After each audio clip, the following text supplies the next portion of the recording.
تحریک انصاف کی اسٹریٹجی سے ایک بات مکمل طور پر واضح ہے کہ وہ مستقل بنیادوں پر حکومت کے لیے مشکلات کھڑا کرنا چاہتے ہیں، ایک کے بعد ایک نئی ڈیمانڈ، ایک نئی دھمکی، نئی کال۔ یعنی مقصد یہ ہے کہ حکومت سانس نہ لے سکے۔ 8 فروری الیکشن کے بعد ہم مسلسل یہ دیکھ رہے ہیں کہ پی ٹی آئی چاہے ایک سیاسی محاذ پر ناکام ہو یا کامیاب، وہ پہلا محاذ ختم ہونے سے پہلے دوسرا گرم کر دیتی ہے۔ اب بھی کچھ ایسا ہی ہے۔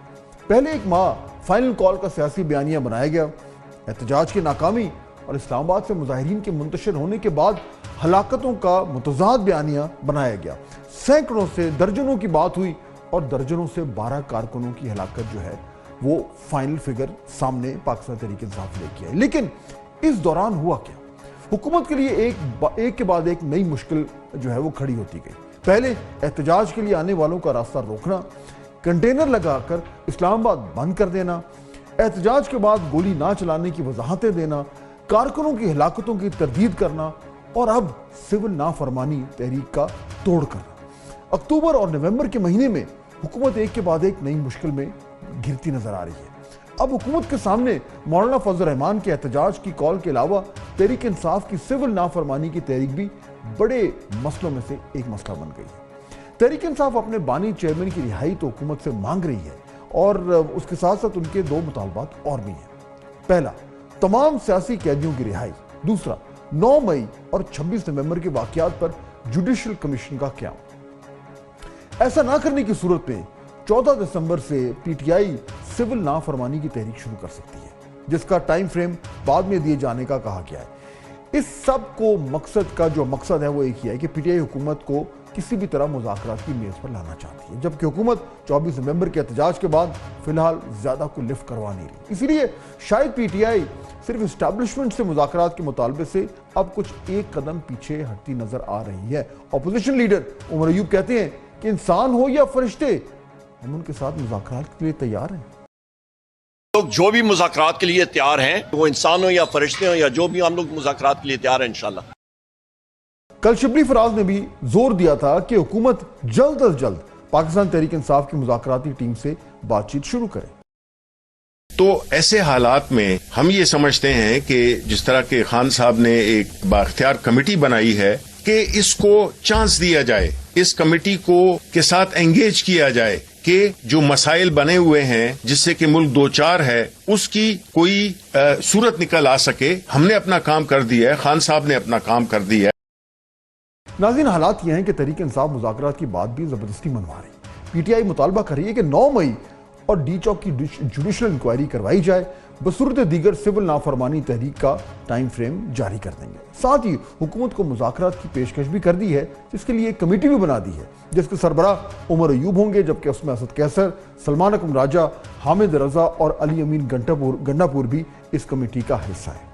اب اس پر حکومت کہتی ہے کہ فی الحال تو کوئی بات چیت نہیں ہو رہی۔ وزیر اطلاعات تارڑ نے واضح کیا ہے کہ بانی P T I Imran Khan کی سول نافرمانی کی کال جو ہے وہ مضحکہ خیز ہے، ان کی سول نافرمانی کی کال ناکام ہوگی۔ یہ سول ڈس اوبیڈینس کی جو کال دی گئی ہے یہ مزے کا خیز ہے اور شرمناک ہے کہ جب کوئی بندہ دوڑ لگاتا ہے نا، اس کو بہانا نہیں ملتا، تو پتہ کیا کہتا ہے؟ وہ کہتا ہے نافرمانی شروع کر دو۔ وہ بھی تمہاری نافرمانی کی ایسی پھیر چکے پہلے۔ یہ بات عطا تارڑ نے اس لیے کی کیونکہ وہ جانتے ہیں کہ تحریک انصاف کی سول نافرمانی کی جو ہے وہ یہ پہلی بار نہیں کر رہے۔ 2014 کے دھرنے میں بھی بانی پی ٹی آئی نے ایک ایک کر کے اپنے کارڈ سامنے لائے تھے اور اس وقت بھی سول نافرمانی اور بل جلانے کی بات ہوئی تھی، لیکن وہ کافی حد تک ناکام ہو گئی تھی۔ کیونکہ سول نافرمانی کا مطلب ہے کیا؟ تحریک انصاف اس کی تشریح کیا کرتی ہے؟ ایک تو یہ ہو سکتا ہے کہ سول نافرمانی سے مراد یہ ہے کہ سرکاری افسران جو ہے وہ کام چھوڑ دیں۔ دوسرا یہ ہو سکتا ہے کہ کیا عوام جو ہے وہ قانون کی پاسداری سے ہاتھ اٹھا لیں۔ اور تیسرا جو پہلے بھی وہ کر چکے ہیں وہ یہ کہ بجلی، پانی، گیس کے بلوں کی ادائیگی بند کر دیں، اور آخر میں کہ جو بیرون ملک لوگ ہیں وہ اپنے رشتہ داروں کو، پاکستان میں رہنے والے رشتہ داروں کو اور فیملیز کو جو پیسے بھیجتے ہیں وہ بھیجنا بند کر دیں، تاکہ جو فارن ریمیٹنس ہے پاکستان تک اس کی جو منتقلی ہے وہ کم ہو جائے۔ اب ناظرین، یہ تمام تر جو مطالبات ہیں یہ اس سے بالکل یہ صاف ظاہر ہوتا ہے کہ it's not a well thought out strategy, کیونکہ دیکھیے اس میں ابھی تک جو کچھ سامنے آیا اس میں تو یہی کہا گیا ہے کہ جی جو ریمیٹنسز ہیں اس کے اوپر فوکس کیا جائے گا، ان کو روکا جائے گا، روکا جائے تاکہ اس سے جو ہے وہ حکومت پاکستان پر ہماری معیشت پر ایک طریقے سے پریشر آئے. باقی جو چیزیں جن کا بھی ہم نے ذکر کیا وہ ممکنات میں ہیں, لیکن دیکھنا یہ کہ واقعی میں پاکستان تحریک انصاف جو ہے وہ اس معاملے میں کتنی سیریس ہے, کیونکہ ماضی میں جو کچھ ہوا وہ ہم سب کو یاد ہے. اس لیے ناظرین اس میں جو ہے وہ ایک بات بالکل کلیئر ہے کہ موجودہ حالات میں یہ قابل عمل نہیں ہے. جو پہلے کی ہم بات کرتے ہیں کہ سرکاری افسران جو ہے وہ پی ٹی آئی کے لیے اپنی نوکریاں داؤ پہ تو نہیں لگائیں گے, عوام بل ادا نہیں کر کے بجلی پانی گیس جو ہے اپنے گھروں کی وہ کٹوانے کے لیے میرا نہیں خیال تیار ہوں گے, اور باہر بیٹھے لوگ کیا پی ٹی آئی کی کال میں اپنے خاندانوں کو, اپنے بیوی بچوں کو جو پاکستان میں چھوڑ کے گئے ہیں, کیا ان کو پیسے بھیجنا بند کر دیں گے؟ ہاں یہ ضرور ہے کہ ان کو کہا جائے کہ جب حوالہ یا ہنڈی کے ذریعے بھیجیں, لیکن یعنی اس کا پھر تو مطلب ہوگا کہ باقاعدہ طور پر کہا جا رہا ہے کہ آپ منی لانڈرنگ کریں. تو یہ بڑی ایک عجیب سی بات ہے اور بہت ہی مشکل ہے کہ اس میں جو ہے وہ ان کو کامیابی حاصل ہو. سول نافرمانی کی تحریک جو ہے وہ پہلے بھی ناکام ہوئی تھی اور اس بار بھی کامیابی کے امکانات جو ہیں وہ بہت ہی کم نظر آ رہے ہیں. تو سوال پھر یہی اٹھتا ہے کہ پاکستان تحریک انصاف اس کی بات کر کیوں نہیں ہے؟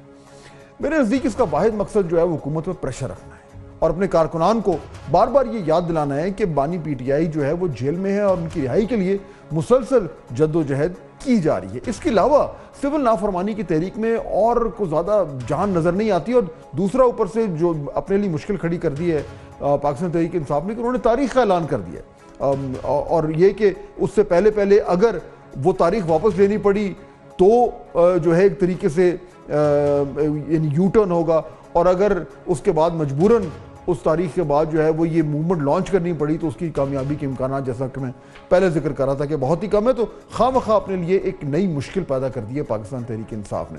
ناظرین پاکستان جیسے ممالک میں عوام کے اتنے مسائل ہیں کہ اگر وہ جیسے میں پہلے بات کرتا کہ اگر کسی پارٹی کی حمایت کرتے بھی ہوں تب بھی سب کام چھوڑ چھاڑ کر سول نافرمانی جیسی تحریک کا حصہ بننا, یعنی لوگ 10 بار سوچیں گے اس سے پہلے کہ وہ باقاعدہ طور پر اس کا حصہ بنے. تحریک انصاف نے اپنے کارکنان کے ساتھ عوام کو بھی مشکل میں ڈال دیا. اس لیے سول نافرمانی کا اعلان اپنی جگہ, اس پر عمل کب اور کتنا ہوتا ہے اس میں بس میں یہی کہوں گا کہ ہنوز دلی دور است.